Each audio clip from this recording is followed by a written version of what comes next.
Hi, you guys.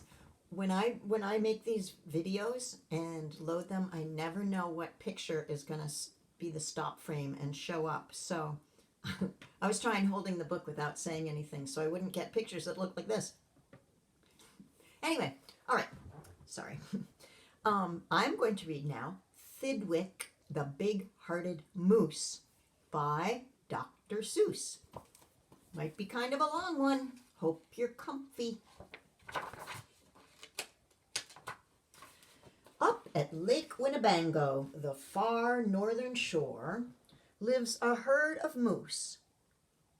A huge herd of moose, about 60 or more, and they all go around in a big happy bunch, looking for nice tender moose moss to munch.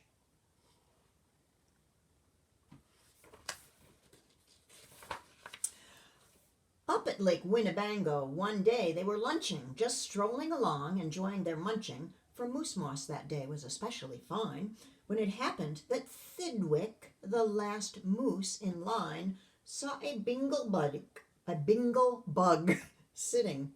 The bug called out, "Hey, it's such a long road and it's such a hot day. Would you mind if I rode on your horns for a way?"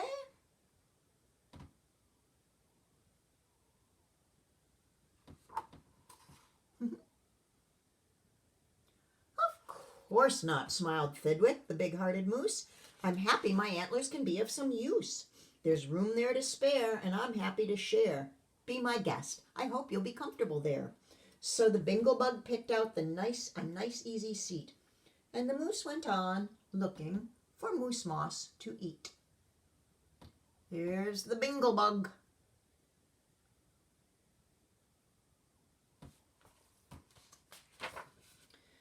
Well, an hour or so later, the bug heard a squeak, and he heard a small voice of a tree spider speak. "I say," said the spider, "you've got a fine place. That moose seems quite friendly. He has a nice face.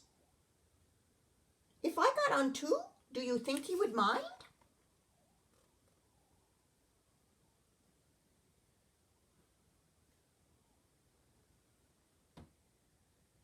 "Hop aboard," laughed the bug, "and I think that you'll find that this moose won't object. He's a big-hearted kind."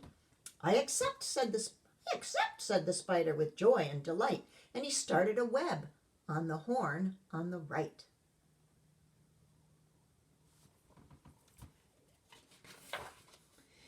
While the spider was spinning, he heard a gay song, and a fresh little zinazoo bird came along. He stopped and he stared and he chirped, "Well, well, well, what a smart place to build! What a great place to dwell! I've been living on trees ever since I was born, but here's something new. Why not live on a horn?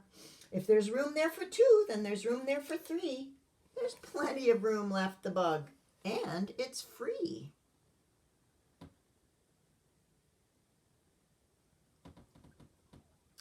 Thidwick stopped walking. What was all that talking? These guests had caught Thidwick the moose unawares. "Hey," he called up, "what goes on upstairs?"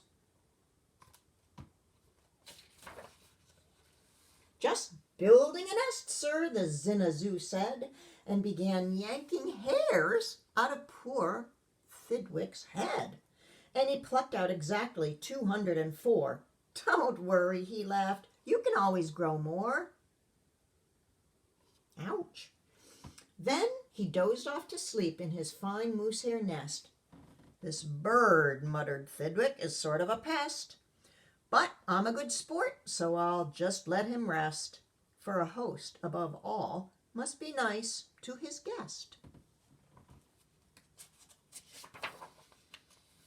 Besides now, it's getting quite late in the day, and surely tomorrow they'll all go away. But alas, the next morning, the sun's early light brought Thidwick's sad eyes a most unwelcome sight.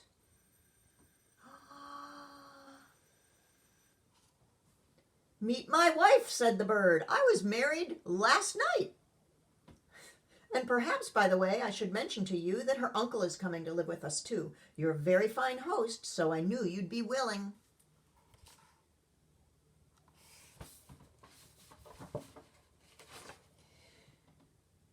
Then the uncle, a woodpecker, started in drilling.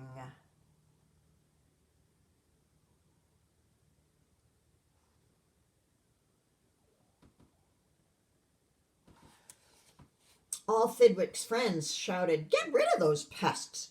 "I would, but I can't," sobbed poor Thidwick. "They're guests." "Guests, indeed," his friends answered, and all of them frowned. "If those are your guests, we don't want you around. You can't stay with us, 'cause you're just not our sort." And they turned their backs and walked off with a snort.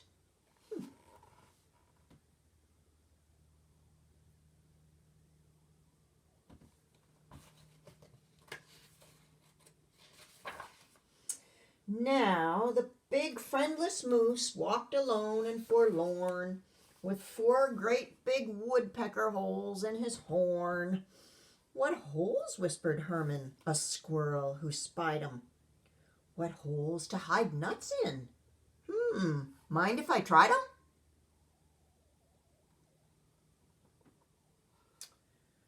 "They're yours," called the woodpecker. "Get right inside 'em.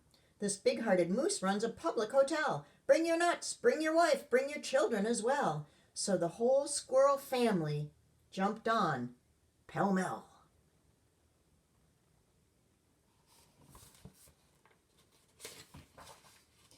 And the very next thing the poor animal knew, a bobcat and turtle were living there too. Now what was the big-hearted moose going to do?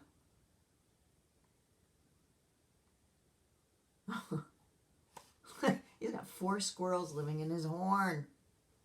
Oh my goodness. Oh, poor Thidwick. Well, what would you do if it happened to you? You couldn't say scat, because that wouldn't be right. You couldn't shout scram, because that isn't polite. A host has to put up with all kinds of pests, for a host above all must be nice to his guests. So you'd try hard to smile, and you'd try to look sweet, and you'd go right on looking for moose moss to eat.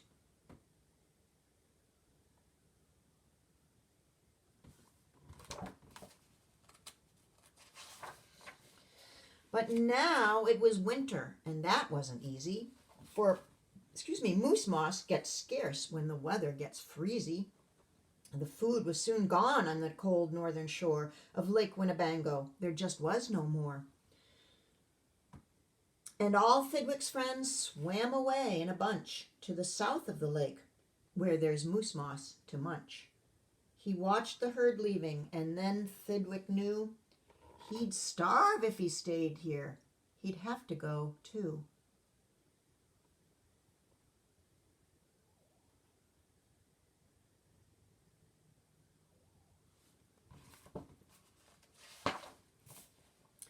He stepped in the water. Then, oh, what a fuss! "Stop!" screamed his guests. "You can't do this to us. These horns are our home, and you've got no right to take our home to the far distant side of the lake." "Be fair," Thidwick begged with a lump in his throat. "Fair," said the bug. "We'll decide this by vote. All those in favor of going say aye. All those in favor of going say nay." "Aye," shouted Thidwick, but when he was done,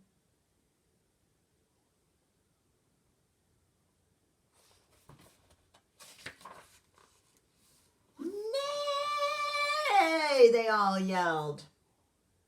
He lost 11-1. "We win," screamed the guests, "by a very large score," and poor starving Thidwick climbed back on the shore. Then do you know what those pests did? They asked in some more. Oh, they invited more guests to join them.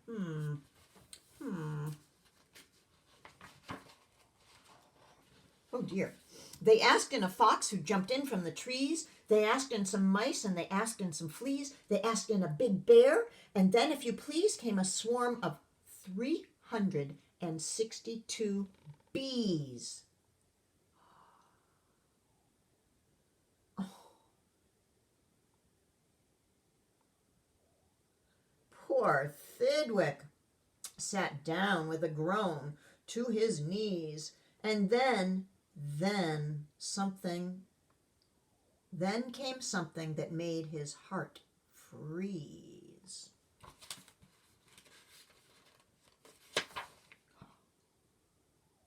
Bullets came zinging right past Thidwick's face. Guns were bing-banging all over the place. Get that moose, Thidwick heard a voice call. Fire again and again, and shoot straight, one and all. We must get his head for the Harvard Club wall.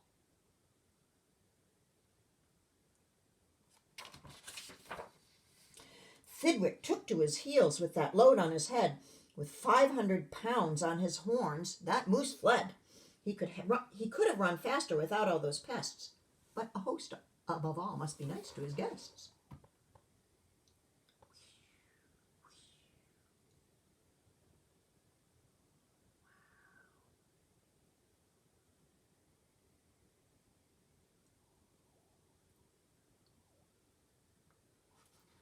Up canyon, off cliff, over wild rocky trail, with bullets bouncing around him like hail, up gully, through gulch, and down slippery sluice, with his hard-hearted guests ran the soft-hearted moose.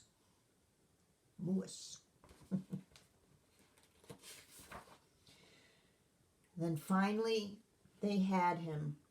Because of those pests, he had run out of luck. Because of those guests on his horns, he was stuck.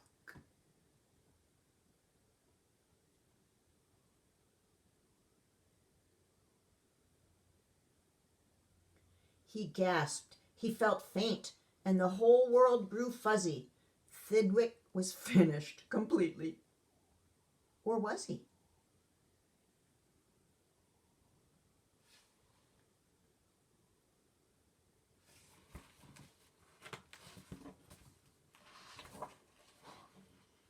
Finished? Not Thidwick. Decidedly not. It's true, he was in a most terrible spot. But now he remembered a thing he'd forgot. A wonderful something that happens each year to the horns of all moose and the horns of all deer.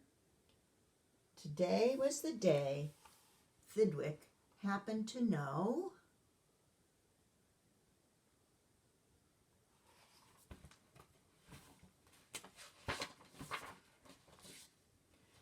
that the old ones come off so the new ones can grow. And he called to the pests on his horns as he threw 'em. You wanted my horns? Now you're quite welcome to them. Keep 'em, they're yours. As for me, I shall take myself to the far distant side of the lake.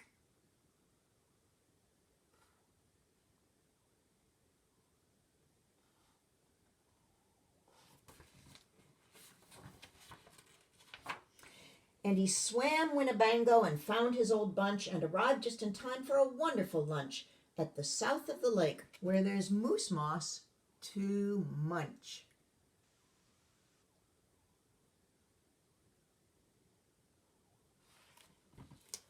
The end. Love you guys. Mwah.